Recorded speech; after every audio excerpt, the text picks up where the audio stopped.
आप सभी का एक बार फिर से हमारे YouTube चैनल पर हार्दिक स्वागत है। आज हम फिर एक बार फिर नंबर सिस्टम संख्या पद्धति का पार्ट 2 लेकर उपस्थित हुए हैं। पार्ट 1 में हमने पढ़ा था संख्या पद्धति या संख्या प्रणाली किसे कहते हैं। उसके बाद में ये भी जाना था कि अंक क्या है, अंकों से क्या बनती है। फिर उसके बाद संख्या किसे कहते हैं। फिर पढ़ा था संख्याओं के प्रकार। संख्याओं के प्रकार में हमने 10 प्रकार की संख्याएं पढ़ी थीं। उन सभी में भाज्य संख्याएं, सम संख्याएं, विषम संख्याएं, परिमेय संख्या, अपरिमेय संख्याएं, क्रमागत संख्याएं, ये सभी प्रकार आ गए थे। फिर उसके बाद हमने बड़ी संख्या तथा छोटी संख्या के बारे में भी पढ़ा था। 1 अंक से लेके 9 अंक तक की बड़ी संख्या जानी थी। 1 अंक से लेके 9 अंक तक की छोटी संख्याएं भी हमने जानी थी। अब इसका कुछ भाग, संख्या पद्धति का कुछ भाग शेष रह गया था पहले वाली वीडियो में। तो इस वीडियो में हम जो शेष भाग है उसके बारे में पढ़ेंगे। आज हम सबसे पहले विस्तारित रूप जानेंगे कि विस्तारित रूप या विस्तार रूप क्या होता है। जैसे यहाँ विस्तार रूप की कुछ परिभाषा लिखी है। दी गई संख्या को, जो भी संख्या दी जाए उनको, दी गई संख्या को धन के रूप में लिखना ही विस्तार रूप कहलाता है। अभी यहाँ ये संख्या दी है, दी गई संख्या को, इस संख्या को धन के रूप में लिखना क्या कहलाता है? विस्तार रूप कहलाता है। जैसे अब ये संख्या दी है 46,895। अब इसका विस्तार रूप लिखना है तो यहाँ से अपन देखें इकाई, दहाई, सैकड़ा, हजार, 10,000। 4 कौन से स्थान पर है? 10,000 के स्थान पर। तो 10,000 का गुणा कर देंगे तो कितना आ जाएगा? 40,000। 40,000 धन, फिर 6 है, 6 लिख के 1000 पे है तो 6,000 धन, 8 कौन पे है, कौन से स्थान पर है? सैकड़ा पे है तो 800 धन, 9 दहाई पर है तो 90 धन 5। ये हो गया 46,895 का विस्तार रूप हो गया। 40,000 धन, 6,000 धन, 800 धन, 90 धन 5। दी गई संख्या को हमने किस रूप में लिख दिया है? धन के रूप में लिख दिया है। तो ये क्या कहलाएगा? इस संख्या का 46,895 का विस्तार रूप कहलाएगा। अब जैसे इसका है, इसका लिखते हैं 97,503 का, तो यहाँ पर कितना हो जाएगा? 90,000 धन, 7 का 7,000 धन, 5 का 500, क्यों? क्योंकि 5 सैकड़े पे है, धन। फिर शून्य का चाहे लिख भी सकती हो, शून्य का शून्य भी लिख दो या फिर ना भी लिखो तो भी चल जाएगा। फिर क्या आ जाएगा? 3 आ जाएगा। फिर अगला क्या है? 1,421। इसका एक सबसे सरल तरीका है, 1 लिखना है, 1 के बाद फिर 1 2 3, 3 शून्य लगा दो, धन के बाद इस 4 को ज्यों का त्यों लिख देंगे। 4 लिख दिया। अब 4 के बाद अपन को कितने शून्य लगाना है? अंक गिन लेंगे, 1 2, 4 में 2 शून्य लगा देंगे, 400 हो गया। फिर धन लगा देंगे। अब फिर किसको लिखना है? 2 को लिखना है, 2 को ज्यों का त्यों लिख देंगे। 2 के बाद देखेंगे कितने अंक हैं? 1 अंक हैं तो 2 के साथ 1 शून्य लगा देंगे। फिर धन लिखेंगे। धन के बाद किसको लिखना है? 1 को लिखना है, 1 को लिख देंगे। 1 के बाद देखेंगे कितने अंक हैं? कोई भी अंक नहीं है तो इसमें कोई भी शून्य नहीं लगाएंगे। ये तो और सरल विधि है। इससे सरल तो ये है कि अपन को खाली जो अंक का जहाँ से विस्तार रूप लिखना है, सबसे पहले उस अंक को लिख देंगे। उसके बाद जितने अंक हैं उतने उसमें शून्य लगा देंगे। इसी आधार पे हम इसको करें 358 को करें तो सबसे पहले 3 लिखें। 3 के बाद कितने अंक हैं? 1 2 300 हो गया धन। फिर 5 लिखेंगे, 5 को लिख दें। 5 के बाद कितने अंक हैं? 1 अंक है, 1 शून्य लगा दें धन। फिर कितना लिख दें? 8 लिख दें। 8 के बाद कोई अंक नहीं है तो इसके साथ कोई शून्य नहीं लगाएंगे। ये 358 का विस्तार रूप हो गया 300 धन 50 धन 8। अब लिखें हम कितने का? 76 का। 76 के लिए सबसे पहले 7 लिखें। 7 के बाद कितने अंक हैं? 1 अंक है तो 1 शून्य लगा देंगे धन। 6 लिखेंगे। 6 के बाद कोई अंक नहीं है तो यहाँ पे 6 ज्यों का त्यों। कितना हो गया? 70 धन 6। तो विस्तार रूप को किस प्रकार से हम बता सकते हैं? दी गई संख्याओं को, जो भी संख्याएं दी जाएं उनको धन के रूप में, इस प्रकार जैसे हमने अभी इनको लिखा है, धन के रूप में लिखना ही क्या कहलाता है? विस्तार रूप कहलाता है। अब विस्तार रूप के बाद हम आते हैं स्थानीय मान पर। कौन से मान पर? स्थानीय मान पर। किसी संख्या में किसी अंक का वह मान जो उसके स्थान विशेष की स्थिति के अनुसार बदलता रहता है, स्थानीय मान कहलाता है। क्या है स्थानीय मान की परिभाषा? क्या है? किसी संख्या में, कोई भी संख्या हो, किसी अंक का, अब उस संख्या में अंक तो होंगे, वह मान होता है जो उसके स्थान विशेष की स्थिति के अनुसार बदलता रहता है, स्थानीय मान कहलाता है। जैसे इकाई के अंक का स्थानीय मान, इकाई के अंक का निकालना है तो इकाई का अंक गुणित 1, क्योंकि इकाई मतलब होता है 1। फिर अब दहाई के अंक का स्थानीय मान, दहाई का अंक गुणित 10, दहाई मतलब होता है 10, तो 10 से गुणा कर देंगे। फिर ऐसे ही सैकड़ा के अंक का स्थानीय मान बराबर सैकड़े का अंक गुणित 100, सैकड़ा यानी 100 कहलाता है, 100 से गुणा कर देंगे सैकड़ा के अंक पे। फिर 1000 के अंक का स्थानीय मान, 1000 का अंक गुणित 100। इस प्रकार से हम दी गई संख्याओं के स्थानीय मान निकाल सकते हैं। जैसे इसमें एक उदाहरण दिया है, ये उदाहरण देखते हैं। 8792 में, 8792 में सबसे पहले देखो इकाई का अंक गुणित 1, तो यहाँ पे इकाई का अंक क्या है? 2 गुणित 1 बराबर कितना आ जाएगा? 2 आ जाएगा। फिर 9 का स्थानीय मान, 9 कौन से स्थान पर है? दहाई पे, तो 9 गुणित कितना? 10, 10 नाम 90 हो जाएगा। फिर 7 का स्थानीय मान, 7 कौन से स्थान पर है? सैकड़े पे, तो 7 गुणित 100, 100 सत्ते 700। फिर 8 का स्थानीय मान, 8 कौन से स्थान पर है? 1000 पर है, तो 8 गुणित 1000, 1000 अट्ठे कितना होता है? 8000। ये प्रत्येक अंक का स्थानीय मान हो गया। इसमें जरूरी नहीं है कि प्रत्येक अंक का स्थानीय मान पूछे, इसमें ये भी पूछ सकते हैं कि 8792 में 7 का स्थानीय मान क्या होगा? तो 7 अपन देख के बता सकते, इकाई दहाई सैकड़ा, सैकड़ा मतलब 100, 100 सत्ते 700, ये 700 होगा। 2 का स्थानीय मान कितना होगा? 2। 9 का स्थानीय मान कितना होगा? 90, और 8 का स्थानीय मान कितना होगा? 8000। इसी प्रकार हम दूसरा उदाहरण देखते हैं। दूसरे उदाहरण में संख्या है 2340 में सबसे पहले शून्य का स्थानीय मान, शून्य कौन से स्थान पर है? यहाँ पे बताया गया था इकाई का अंक गुणित 1 बराबर 1 शून्यम शून्य आ जाएगा। कितना आ जाएगा? शून्य आ जाएगा।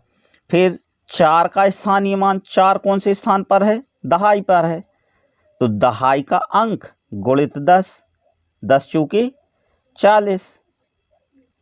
फिर अगला 3 का स्थानीय मान, 3 कौन से स्थान पर है? सैकड़े पर है, तो सैकड़े का अंक गुणित 100, 100 से गुणा कर देंगे, 100 तिया 300। फिर 2 का स्थानीय मान, 2 कौन से स्थान पर है? 1000 पर है, तो 1000 के स्थान का अंक गुणित 1000, 1000 दूनी 2000, ये स्थानीय मान हो गया। और इस प्रकार से हम किसी भी संख्या का स्थानीय मान ज्ञात कर सकते हैं। अब स्थानीय मान के बाद एक मान और होता है, जातीय मान। कौन सा मान? जातीय मान या अंकित मान। अब ये जातीय मान या अंकित मान कहलाता क्या है? तो चलिए देखते हैं। किसी संख्या में, कोई भी संख्या हो, किसी संख्या में अंक का जातीय मान उस अंक का अपना मान है। इसमें बताया है किसी संख्या में, ये संख्या है, किसी संख्या में अंक का जातीय मान उस अंक का अपना मान है। जैसे 9 का जातीय मान 9 ही होगा, क्योंकि इसमें कहा है उस अंक का अपना मान, चाहे वह अंक किसी भी स्थान पर हो। ये जैसे 38,596 में 5 का जातीय मान 5 ये है, तो ये 5 का जातीय मान क्या होगा? 5 ही होगा। और फिर अगला 8 का जातीय मान बराबर 8 ही होगा। इसमें यह कहा गया चाहे वह अंक किसी भी स्थान पर हो, मतलब यदि यहाँ पर 6 है, इकाई पर है, जब ये दहाई पर आ जाएगा तो इसका जातीय मान या अंकित मान बदलेगा नहीं, 6 का 6 ही रहेगा। जैसे 5 का 5 ही रहेगा, 8 का 8 ही रहेगा। हर अंक का अपना स्वयं का मान, वो कहलाता है जातीय मान। एक चीज है, जातीय मान नहीं बदलता, पर स्थानीय मान बदलता रहता है। स्थानीय मान जैसे ही, अगर यहाँ 6 है, 6 जैसे ही दहाई पर आएगा, यहाँ इकाई पे उसका 6 ही रहेगा। जैसे ही वो दहाई पे आ जाएगा तो उसका कितना हो जाएगा? स्थानीय मान कितना हो जाएगा? 60 हो जाएगा। पर जातीय मान और अंकित मान नहीं बदलता। अब आते हम विभाज्यता के नियम।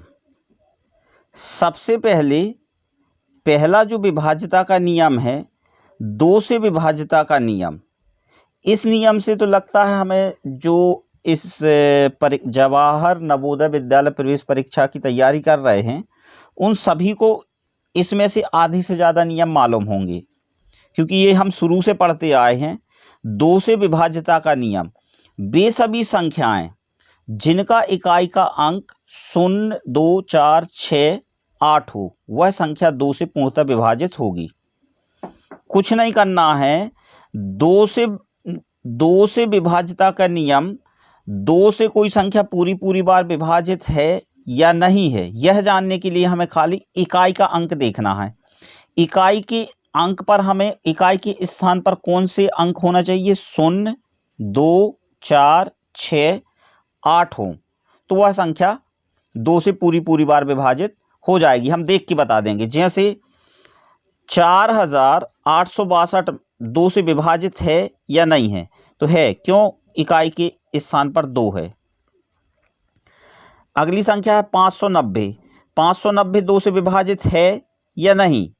तो हम ये कह सकते हैं 590 2 से विभाजित है, क्योंकि इकाई के स्थान पर कौन सा अंक है? 0। 328 2 से विभाजित है अथवा नहीं? तो हम बोल सकते हैं कि 328 2 से विभाजित है। क्यों? क्योंकि इकाई के स्थान पर क्या है? 8 है। अब हम जैसे कोई अगली संख्या लें, 451। 451 2 से विभाजित है अथवा नहीं? तो हम बोल सकते हैं कि 451 2 से विभाजित नहीं है, क्योंकि इसके इकाई के स्थान पर क्या है? 1 है। तो खाली हम 2 का नियम इकाई के स्थान का अंक देखकर बता सकते हैं कि कोई संख्या 2 से विभाजित है अथवा नहीं है। अगला जो विभाज्यता का नियम है, दूसरा 3 से विभाज्यता का नियम। वे सभी संख्याएं जिनके अंकों का योग 3 का गुणज हो, क्या 3 का गुणज हो। अब ये गुणज क्या है, गुणज का दूसरा नाम अपवर्त है। अब अपवर्त भी नहीं जानते तो क्या है, अरे दुनिया तो जानते हैं, वे सभी संख्याएं जिनके अंकों का योग 3 के दुनिया में हो, 3 के काय में दुनिया में आता हो, वह संख्या 3 से पूर्णतः विभाजित होगी। जैसे मान के चलें ये एक संख्या है 981, अब ये 3 से विभाजित है कि नहीं है, तो सबसे पहले इसके अंकों का योग करना है। इस 1 को इस 8 में जोड़ दो तो यहाँ 9 हो जाएगा, 9 दूनी 18।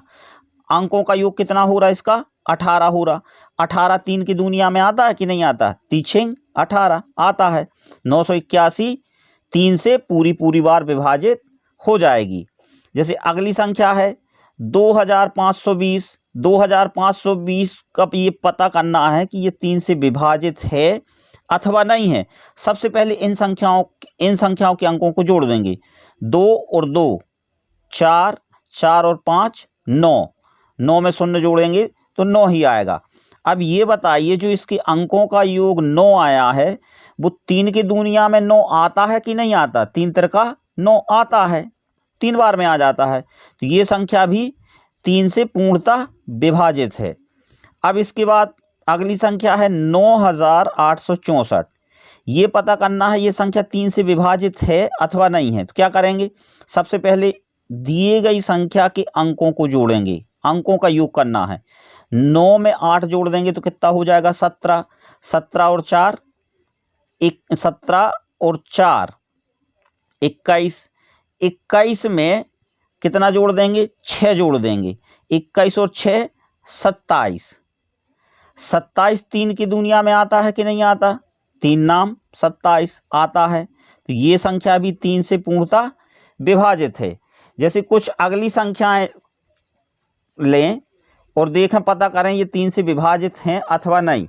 जैसे सबसे पहले 673, 6 धन 7 धन 3, 7 और 3 10, 10 और 6 16। अब ये बताइए 16 3 का गुणज है अथवा नहीं है। 16 3 की दुनिया में कहीं नहीं आता, ये 3 का गुणज नहीं है, तो ये संख्या 673 3 से विभाजित नहीं है।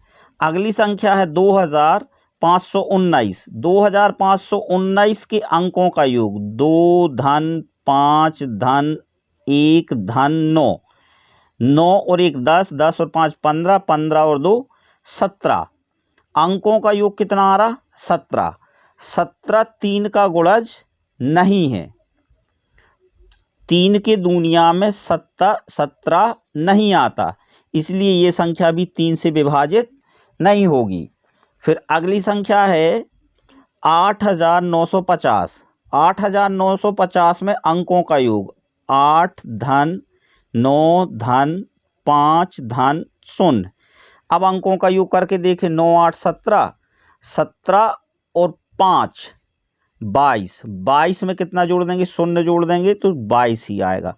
अब ये बताइए 22 3 का गुणज है अथवा नहीं है, तो क्या आंसर मिलेगा, 22 3 का गुणज या अपवर्त नहीं है, 22 3 की दुनिया में नहीं आता, इसलिए ये संख्या भी 3 से विभाजित नहीं होगी। ये क्या था, 3 का नियम था।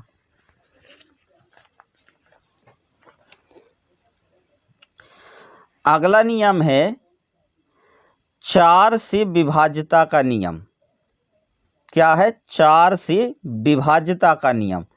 वे सभी संख्याएं जिनकी दहाई तथा इकाई में, किसमें, दहाई तथा इकाई में 2 जीरो हो, 2 शून्य हो, तथा दहाई तथा इकाई के अंकों से बनी संख्या 4 से पूर्णतः विभाजित हो, वह संख्या 4 से भी विभाजित होगी। क्या बताया है, सबसे पहले इकाई और दहाई पर 2 शून्य होना चाहिए। अगर 2 शून्य ना हो तो दहाई और इकाई के अंकों से जो संख्या बनेगी उस संख्या में 4 का भाग दे के देखना है। यदि उस संख्या में 4 का भाग पूरी बार चला गया तो जितनी भी बड़ी संख्या है वो 4 से विभाजित हो जाएगी। अब हम इसके कुछ उदाहरण देखते हैं।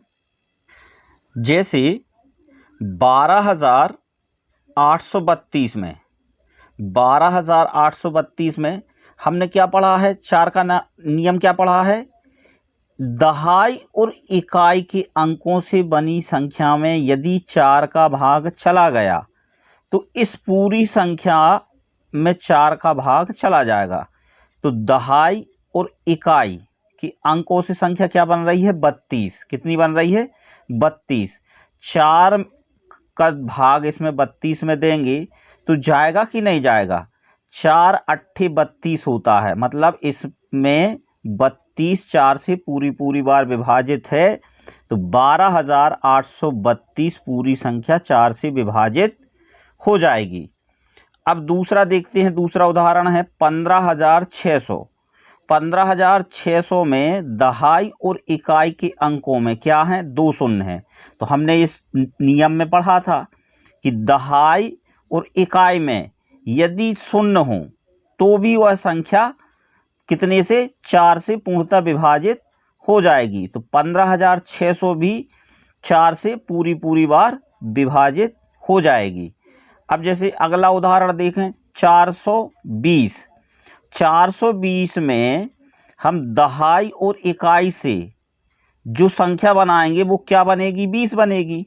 20 में यदि हम 4 का भाग देके देखें तो जाता है कि नहीं जाता, 4 पंचे 20 चला जाता है, मतलब इस पूरी 420 भी 4 से पूर्णतः विभाजित है। अगला है 816। 816 में दहाई और इकाई से कौन सी संख्या बन रही है, 16। 16 4 से विभाजित है, तो ये 816 भी पूरी बार 4 से विभाजित हो गई। इस प्रकार की और संख्याएं भी रहेंगी जो 4 से विभाजित हैं। अब हम कुछ और संख्याएं देखते हैं, क्या वो 4 से विभाजित होंगी कि नहीं होंगी। जैसे दहाई और इकाई के अंकों से कितनी संख्या बन रही है, 10 बन रही है। 10 4 से विभाजित है कि नहीं है, 4 का भाग दे के देख लें। 4 दूनी 8, बचा 2,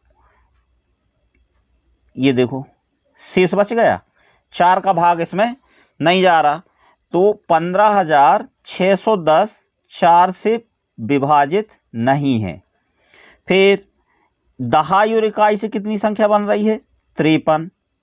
53 में भी हम अगर 4 का भाग दे के देखें, 4 एक कम 4, बचेगा कितना 1, फिर यहाँ पे 13 और 4 तिया 12, बचा कितना 1। इसमें भी 53 में भी 4 का पूरी बार भाग नहीं जा रहा, मतलब ये 26,753 भी 4 से विभाजित नहीं है। अगली जो संख्या है 95,871। इकाई और दहाई के अंकों से कौन सी संख्या बन रही है, 71। 71 भी 4 से पूरी बार विभाजित नहीं है, तो ये संख्या 95,871 भी 4 से विभाजित नहीं होगी। फिर अगली संख्या है 63,457। दहाई और इकाई के अंकों से कितनी संख्या बन रही है, 57। 57 भी 4 से पूरी बार विभाजित नहीं है, तो ये संख्या 63,457 भी 4 से पूर्णतः विभाजित नहीं होगी। ये 4 का नियम है। अगला नियम है 5 से विभाज्यता का नियम। ये तो बहुत सरल है, जैसा 2 का था वैसा ये है। 2 में तो बहुत सारे अंक देखने थे, 0 2 4 6 8 देखने थे इकाई के स्थान पर। इसमें तो खाली क्या देखना है, 0 और 5 देखना है इकाई के स्थान पर। जिसकी इकाई के स्थान पर 0 तथा 5 हो वह संख्या 5 से पूर्णतः विभाजित होगी। खाली देख के बता देंगे ये संख्या 5 से विभाजित है कि नहीं है। जैसे ये 2,985 5 से विभाजित है अथवा नहीं है, तो देख के बता देंगे ये संख्या 5 से विभाजित है, क्योंकि इकाई के स्थान पर क्या है, 5 है। 6,890 5 से विभाजित है अथवा नहीं, क्या जवाब होगा, है। क्यों, इकाई के स्थान पर क्या है, 0 है। ये 25 5 से विभाजित है अथवा नहीं है। क्यों, इकाई के स्थान पर क्या है, 5 है। 0 या 5 हो। 70 5 से विभाजित है अथवा नहीं, है, क्योंकि इकाई के स्थान पर क्या है, 0 है। 85 5 से विभाजित है अथवा नहीं, है। क्यों है? क्योंकि इकाई के स्थान पर क्या है? 5 है। तो 5 का तो बहुत सरल है। अब इसके बाद आते हैं 6 से विभाज्यता का नियम। कौन सा? 6 से विभाज्यता का नियम। अब इस नियम में हमें 2 नियम देखने पड़ेंगे, 2 का भी देखना पड़ेगा और 3 का भी देखना पड़ेगा। अब देखते हैं क्या। वे सभी संख्याएं जो 2 तथा 3 से साथ साथ विभाजित हों, मतलब ऐसी संख्याएं जिनमें 2 का और 3 का साथ साथ भाग जाए, वह संख्या 6 से भी पूर्णतः विभाजित होगी। जैसे 2310 में सबसे पहले 2 का देखो कि 2 का भाग जा रहा कि नहीं जा रहा? जा रहा। क्यों? इकाई के स्थान पर 0 है। अब 3 के लिए क्या करना पड़ेगा? इनके अंकों को जोड़ लो। 2 और 3 5, 5 और 1 6, अंकों का योग कितना हो रहा? 6 हो रहा। 6 3 का क्या है? गुणज है। यह 6 3 की दुनिया में आता है, तो ये 2310 भी कितने से विभाजित होगी? 6 से विभाजित होगी। अगला उदाहरण है 11832। 11832 6 से विभाजित है अथवा नहीं, ये देखने के लिए सबसे पहले ये देखो कि इसमें 2 का भाग जा रहा कि नहीं जा रहा। तो इसमें 2 का भाग जा रहा क्योंकि इकाई के स्थान पर क्या है? 2 है। अब 3 का भी देखना है, तो इसको जल्दी से टोटल कर लो। 2 और 8 10, 10 और 3 13, 13 और 2 15, 15 3 का क्या है? गुणज है, अपवर्त है, यह 3 की दुनिया में आता है। इसलिए 11832 भी कितने से विभाजित हो जाएगी? 6 से विभाजित हो जाएगी। अगला उदाहरण है 15210। 15210 2 से विभाजित है अथवा नहीं है? है। क्यों? इकाई के स्थान पर क्या आ रहा? 0 आ रहा। 3 से विभाजित है कि नहीं है? तो इसके लिए तुरंत अंकों का योग करो। 5 और 1 6, 6 और 1 7, 7 2 9, 9 3 का क्या है? गुणज है, अपवर्त है और 3 की टेबल में भी आता है। तो ये संख्या 15210 किससे? 6 से पूर्णतः विभाजित होगी। अगला उदाहरण है 990। 990 6 से पूरी बार विभाजित है अथवा नहीं? इसके लिए हमें सबसे पहले देखना पड़ेगा 2 से विभाजित है कि नहीं है। तो 2 से तो है क्योंकि इकाई के स्थान पर क्या है? 0 है। 3 से विभाजित है अथवा नहीं? अंकों का योग कर लो। 9 दूनी 18, 18 3 का क्या है? गुणज है। इसलिए 990 भी कितने से? 6 से पूर्णतः विभाजित होगी। मतलब वे सभी संख्याएं जो 2 तथा 3 से साथ साथ विभाजित हों, वह संख्या 6 से भी पूर्णतः विभाजित होंगी।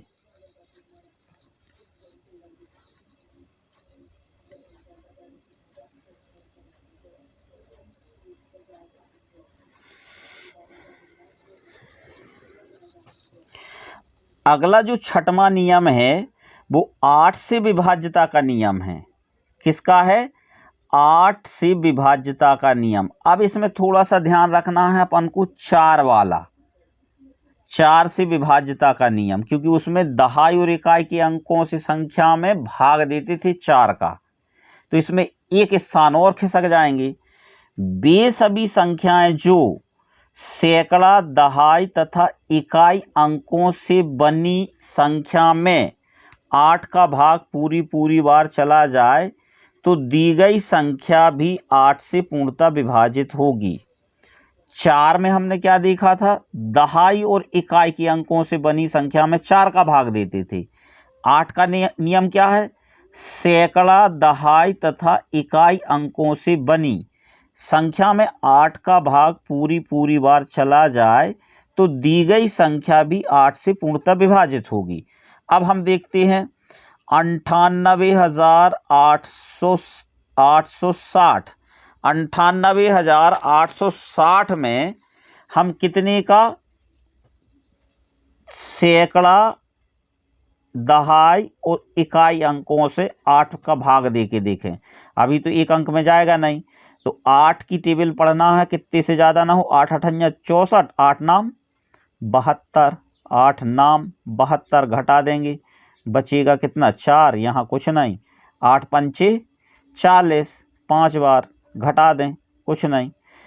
इसमें देखो सैकड़ा, दहाई, इकाई अंकों से बनी संख्या में 8 का भाग पूरी बार चला गया, मतलब तो इस संख्या में भी 8 का पूरी बार भाग चला जाएगा, या 8 से ये पूरी बार विभाजित है। अपन भाग दे के देखें, 98,760 में 8 का भाग दें, 8 एकम 8, घटा देंगे, यहाँ बचा 1, अंक उतारेंगे 8, 8 दूनी 16, घटा देंगे तो यहाँ बचेगा 2, यहाँ कुछ नहीं, अंक उतारेंगे 7, 8 तिया 24, 3 बार गया, घटा देंगे, यहाँ बचेगा 3, यहाँ कुछ नहीं, फिर अंक उतारेंगे कितना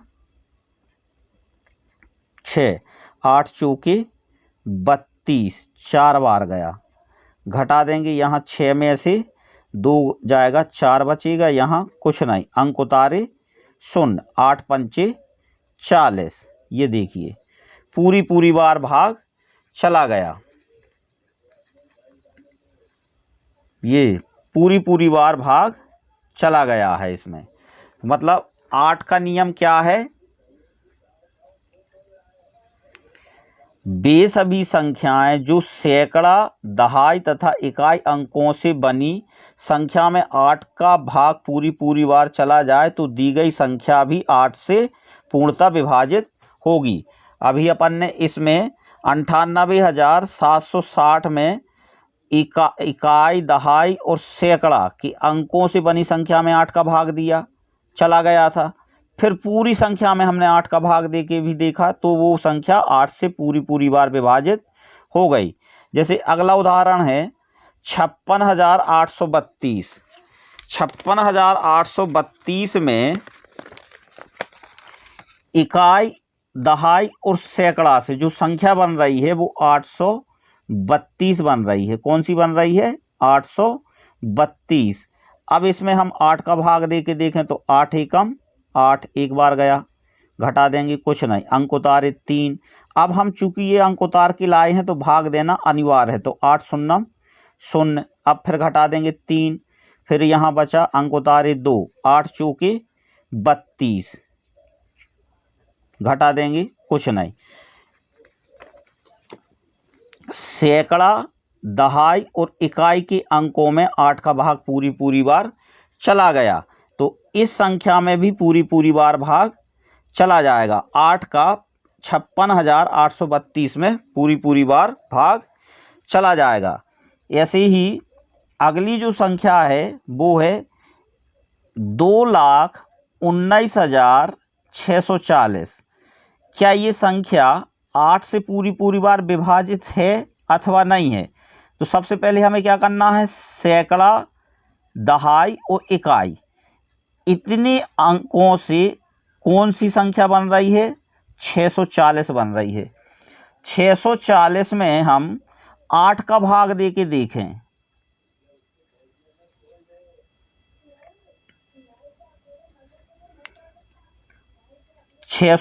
में क्या करना है, 8 का भाग दे के देखना है तो वैसे ही कट जाएगी। 8 अठन्या 64 होता है और 8 शून्यम 0, मतलब ये पूरी संख्या 2,19,640 8 से पूरी बार क्या है, विभाजित है।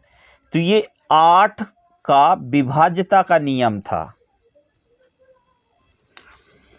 7वां विभाज्यता का नियम है 9 से विभाज्यता का नियम। अब इस नियम के लिए हमें थोड़ा सा पीछे जाना पड़ेगा। कौन से नियम के लिए? 3 के नियम के लिए। 3 में क्या था, अंकों का योग 3 का गुणज होना चाहिए, 3 का अपवर्त या 3 के टेबल में वो अंकों का योग आना चाहिए। तो वैसा ही इसका है, वे सभी संख्याएं 9 से पूर्णतः विभाजित होंगी जिनके अंकों का योग 9 का गुणज होगा। अब 9 का गुणज जो 9 की टेबल में आता हो वो 9 से पूर्णतः विभाजित होगा। जैसे हम उदाहरण देखें 11,205, क्या करना है, 9 से पूर्णतः विभाजित होगी जिनके अंकों का योग 9 का गुणज होगा। अंकों का योग कर लो, 1 और 1 2, 2 4, 4 और 5 9। इस 11,205 में जो अंक आए हैं इनके अंकों को जोड़ते हैं तो इनका अंकों का योग 9 आ रहा। मतलब ये संख्या कितने से 9 से पूर्णतः विभाजित है। अब हम उत्तर की जांच करके भी देख लेते हैं। 11,205 में 11,205 में हम 9 का भाग दे के देखें। 9 एकम 9, घटा दिए 2 बचा, यहाँ अंक उतारे 2, 9 दूनी 18, 2 बार गया, घटा दूँ तो यहाँ 12 में से 8 गया 4, यहाँ कुछ नहीं। फिर अंक उतारे क्या 0, 9 चौके 36, 9 चौके 36, घटा दो तो यहाँ आ जाएगा कितना 4, यहाँ कुछ नहीं। अंक उतारे 5, 9 पना 45, घटा देंगे कुछ नहीं। ये देखिए 11,205 9 से पूरी बार विभाजित हो गई है। क्या करना है, अंकों को जोड़ना है। कोई भी संख्या 9 से विभाजित है अथवा नहीं ये पता करने के लिए हमें अंकों को, उस संख्या के अंकों को जोड़ना है। जैसे 23,652 क्या 9 से विभाजित है, ये पता करने के लिए हमें सबसे पहले क्या करना पड़ेगा, इनके अंकों का योग। 2 और 3 5, 5 और 6 11, 11 और 5 16, 16 और 2 18, 18 9 दूनी 18। 23,652 भी 9 से पूर्णतः विभाजित होगी। अगला है 180। 180 क्या 9 से विभाजित है अथवा नहीं है, फिर वही करना है। अंकों का योग 8 और 1 9। 9 9 का क्या है, अपवर्त है, गुणज है।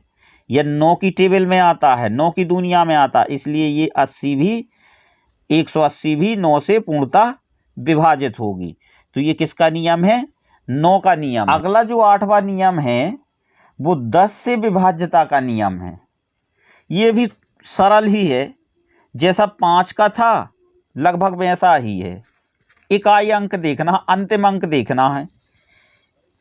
10 से विभाज्यता का नियम, यदि संख्या का अंतिम अंक, कौन सा, अंतिम अंक पर ध्यान रखना है, अंतिम अंक 0 हो तो वह संख्या 10 से पूर्णतः विभाजित होगी। जैसे 100 अंतिम अंक 0 है, 10 से पूर्णतः विभाजित है। 500 भी 10 से पूर्णतः विभाजित है। 80 में भी अंतिम अंक क्या है, 0 है, तो ये भी 10 से पूर्णतः विभाजित है।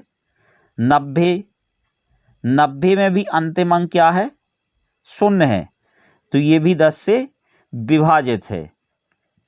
तो ये किसका नियम हो गया, 10 से विभाज्यता का नियम है। अगला नियम है 9वां नियम है 11 से विभाज्यता का नियम।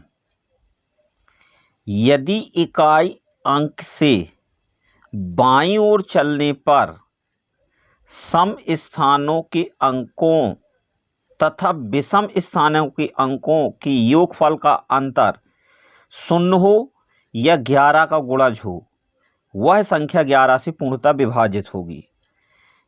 क्या बताया है, यदि इकाई अंक से बाईं ओर, जैसे ये संख्या 15,72,362 में इकाई साइड से बाईं ओर चलने पर इस साइड सम स्थान और विषम स्थान, तो सम स्थान कौन सा, जैसे 6, फिर 1 अंक छोड़कर फिर अगला सम स्थान 2, फिर 1 अंक छोड़कर फिर अगला स्थान 5, ये कहलाएंगे सम। और ये 2 क्या कहलाएगा, विषम। 3 भी विषम, 7 भी विषम और 1 भी विषम। इन सम स्थानों के अंकों का योग और विषम स्थानों के अंकों का योग में यदि अंतर करें तो या तो शून्य आना चाहिए या 11 का गुणज आना चाहिए। जैसे हम इसी संख्या में देखते हैं 15,72,362 में सम स्थानों के अंकों का योग। अब सम स्थान पे कौन कौन से अंक हैं? अभी हमने बताया था 6 है, ये 6 है, फिर 2 एक स्थान छोड़कर, फिर ये 2, फिर एक स्थान छोड़कर 5, ये सम स्थान हो गए। 6 और 2 8, 8 और 5 13, इसका आ गया सम स्थानों के अंकों का योग कितना आ गया? 13। अब विषम स्थान पे कौन है? 2, फिर एक स्थान छोड़कर 3, फिर एक स्थान छोड़कर 7, फिर एक स्थान छोड़कर 1। अब इनका टोटल करते हैं हम विषम स्थानों के अंकों का योग। 7 और 3 10, 10 और 2 12, 12 और 1 13।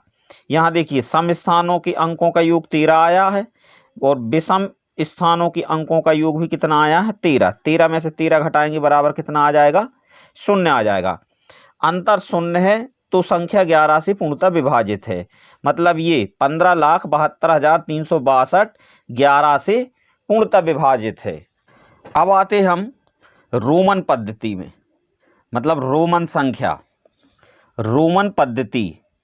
रोमन पद्धति में लिखी जाने वाली संख्याओं के बारे में जानकारी मिलेगी। जैसे कि रोमन पद्धति में किसी भी अंक को किस प्रकार लिखा जाता है तथा रोमन पद्धति में क्या नियम होते हैं और किस प्रकार से हम रोमन पद्धति में अंकों को लिख सकते हैं, हम यह देखेंगे। रोमन पद्धति में संकेतों का मान, सबसे पहले रोमन पद्धति में हम संकेतों का मान देखें। जैसे आई, ये इंग्लिश का लेटर है, आई बराबर होगा कितना? 1। भी बराबर कितना होगा? 5।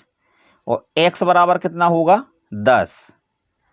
एल बराबर 50, सी बराबर 100, डी बराबर 500 और एम बराबर कितना? 1000। ये मान है। अब हम देखते हैं नियम। पहला नियम क्या कह रहा है? यदि अधिक मान वाले संकेत के बाईं ओर कम मान वाले संकेत को लिखें तो कुल मान घट जाता है। जैसे ये अधिक मान वाला है x बराबर होता है 10, इसके बाईं ओर मतलब इस साइड 1 लिख दें तो इस 10 में से ये 1 घट जाएगा, बराबर कितना आएगा? आंसर 9 आएगा। जैसे यहाँ पे दिखाया गया है x बराबर, अब इस 10 में से ये i घट जाएगा, 10 ऋण 1 बराबर 9। रोमन संख्या में ये 9 लिखा हुआ है। अब ये देखें i भी, इसमें बड़ा कौन है? भी बड़ा है, और भी के बाईं ओर कितना i लिखा हुआ, मतलब 5 में से 1 घट जाएगा, 5 ऋण 1 बराबर 4। ये पहला नियम है। दूसरा नियम क्या है? यदि अधिक मान वाले संकेत के दाईं ओर कम मान वाले संकेत को लिखें तो कुल मान बढ़ जाता है। जैसे ये देखिए अधिक मान, ये x इनमें अधिक है, इसके दाईं ओर हमने डबल i लिख दिया तो इस x में ये डबल i जुड़ जाएगा तो x बराबर कितना होता है? 10 और i बराबर 1 तो 2 i आए हैं। 10 धन 2 बराबर कितना हो जाएगा? 12 हो जाएगा। फिर यहाँ l बराबर कितना होता है? 50। l की दाईं ओर x है, कम मान वाला है, तो l में x जुड़ जाएगा। l का मान 50 है, x का कितना है? 10। 50 धन 10 बराबर कितना होगा? 60 होगा। फिर तीसरा नियम क्या है? i को केवल v तथा x में से घटाया जा सकता है। i को, इस चीज का ध्यान रखना है, i को केवल किससे? v तथा x में से घटाया जा सकता है, बाकी किसी में से नहीं। l में से नहीं घटेगा, c में से नहीं घटेगा, d में से नहीं घटेगा, m में से नहीं घटेगा। ये तीसरा नियम है। चौथा नियम क्या है? x को केवल एल और सी में से घटाया जा सकता है। किसको? एक्स को किस में से घटाया जा सकता है? एल में से, 50 में से और 100 में से, सी, इन दोनों में से घटाया जा सकता है एस को, बाकी किसी अन्य में से नहीं घटाया जा सकता। 5वां नियम क्या है? सी को केवल डी और एम में से घटाया जा सकता है।